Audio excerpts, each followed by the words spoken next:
Praise the lord. December 19వ తేదీ 2024. ఈ రోజు దేవుని వాగ్దానము. మన ప్రభువైన యేసుక్రీస్తును శాశ్వతమైన ప్రేమతో ప్రేమించు వారందరికీ కృప కలుగునుగాక. ఎఫెసీయులకు రాసిన పత్రిక 6వ అధ్యాయము 24వ వచనం.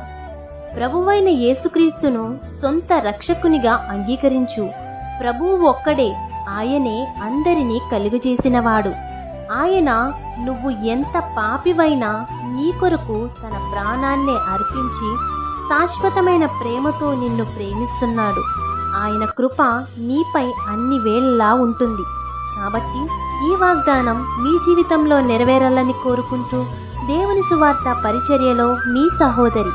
ఆమేన్. God bless you.